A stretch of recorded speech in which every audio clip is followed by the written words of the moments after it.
Hello दोस्तों, मैं हूं आपका दोस्त एडवोकेट शिवेंद्र प्रताप सिंह। आज हम आपको बताएंगे कि अगर आप 376 के केस में फंस गए हैं, हैरान हैं, परेशान हैं, आपको जेल हो गई, जेल से छूट कर आ गए, किसी भी कारण से आप तारीख पर नहीं गए, या यूं यूं कहा जाए कि आपको तारीख का पता ही नहीं चला, या फिर तारीख के बारे में आपके वकील साहब ने आपको नहीं बताया। देखिए, आप किसी भी आरोप प्रत्यारोप लगाने से अच्छा है कि आप अपने अंदर की कमी को, गलतियों को दूर करें। जैसे कि एफआईआर झूठी थी, जेल गए नहीं गए, बेल हो गई, कुछ भी हो गई, जब डेट स्टार्ट हुई, अब कुछ लोगों का कहना है मुझे जानकारी ही नहीं हुई।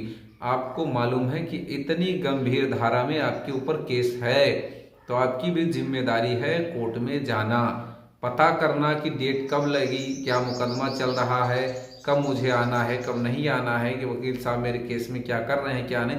इसकी सारी जिम्मेदारी उसी अभियुक्त को होती है, उसी अभियुक्त की होती है जो कि अभियुक्त बनाया गया है 376 की एफआईआर में। ध्यान रखें कि जब सम्मन आया, नहीं आया, बीडब्ल्यू आया, नहीं आया, या रिसीव नहीं हुआ, तामिला पर्याप्त है, नहीं है, एनबीडब्ल्यू हो गया, सवाल यहीं से शुरू होता है कि कुछ लोग कहते हैं कि 376 के केस में एनबीडब्ल्यू अर्थात गैर जमानती वारंट जारी हो गया है, जबकि मुझे कभी सम्मन नहीं मिला। कुछ लोगों का सवाल होता है कि 82-83 की कार्रवाई हो गई, मुझे जानकारी नहीं, अब मैं क्या करूं। तो आज हम आपको बताएंगे कि अगर एनबीडब्ल्यू सिर्फ है, कहने का मतलब नॉन अवेलेबल वारंट है, यानी कि गैर जमानती वारंट है, तो ध्यान ये देना है कि कितनी डेट का है। आपने जमानत करा लिया है, जमानत के बाद कोर्ट में नहीं गए हैं, तो भाई एनबीडब्ल्यू तो होना ही होना है।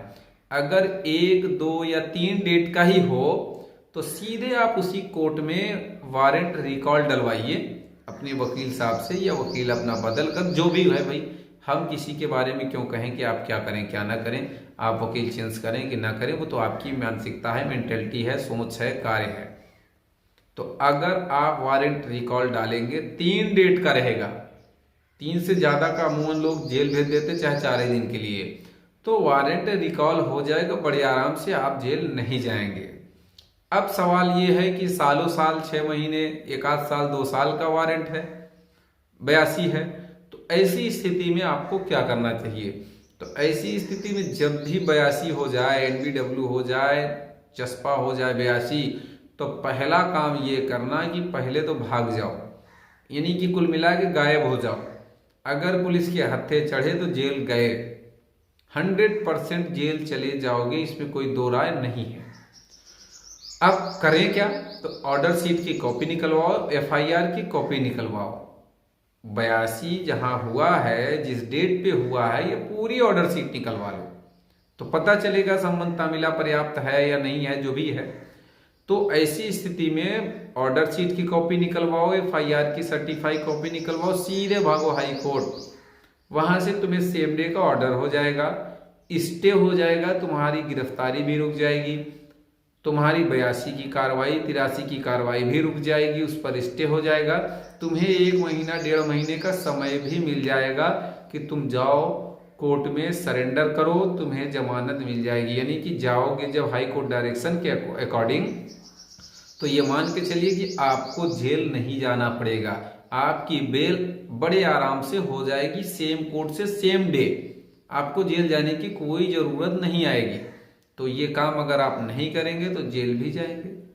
तो उम्मीद करता हूँ, आशा करता हूँ आज का यह वीडियो आपको बेहद पसंद आया होगा। अगर वीडियो पसंद आए तो वीडियो को लाइक करें, शेयर करें, यूट्यूब चैनल SP 72 कानून प्रयागराज को जरूर सब्सक्राइब करें। कोई सवाल शेष रह गया तो स्क्रीन पर चल रहे नंबर पर भी फोन करके जानकारी ले सकते हैं।